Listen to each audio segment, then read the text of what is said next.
സാധാരണ മനുഷ്യൻ്റെ ജീവിതം വളരെ അർത്ഥവത്തായി കേരളത്തിൻ്റെ മലയാളി മനസ്സുകളിൽ എന്നും നിലനിൽക്കുന്ന തരത്തിൽ അവതരിപ്പിച്ച ഒരു പ്രതിഭയായിരുന്നു അദ്ദേഹം.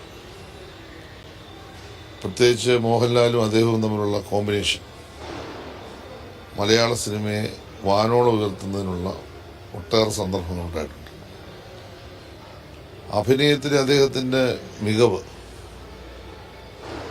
അഭിനയ കലയിൽ സൗന്ദര്യശാസ്ത്രത്തിന് വിലയില്ല എന്ന് തിരിച്ചറിഞ്ഞ് അതിനപ്പുറമാണ് അഭിനയകല എന്ന് ലോകത്തിന് കാട്ടിക്കൊടുത്ത നടനായിരുന്നത്.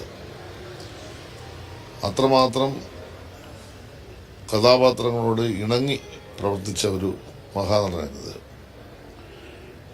അതുപോലെ തന്നെ അദ്ദേഹത്തിൻ്റെ തിരക്കഥ വളരെ വിസ്മയകരമായ കഥകളായിരുന്നു.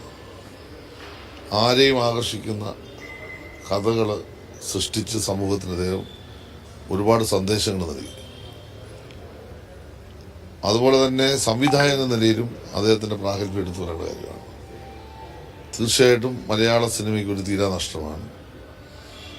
അദ്ദേഹം 1976 മുതൽ മലയാള സിനിമ ചലച്ചിത്ര രംഗത്ത് പ്രവർത്തിക്കുന്ന ആളാണ്.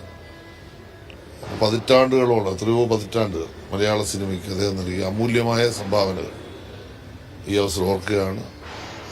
അങ്ങേയറ്റം അദ്ദേഹം ചെയ്ത സേവനങ്ങളെ ഞാൻ പ്രകീർത്തിക്കുകയാണ്. എല്ലാ കാലത്തും അദ്ദേഹത്തിൻ്റെ മനസ്സ് ഇടതുപക്ഷത്തോടൊപ്പമായിരുന്നു എന്നതും വസ്തുതയാണ്.